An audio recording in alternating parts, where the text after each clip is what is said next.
लुम्बिनी, कर्णाली र सुदूरपश्चिमका 12 जिल्लामा भारीदेखि धेरै वर्षाको सम्भावना।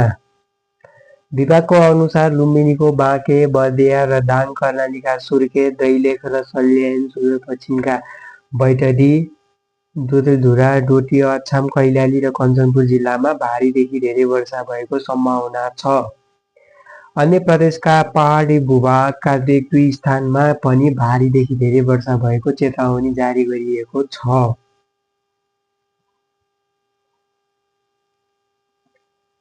पश्चिम नेपालका जिल्लाहरूमा भारीदेखि धेरै वर्षाको चेतावनी जारी गरिएको छ।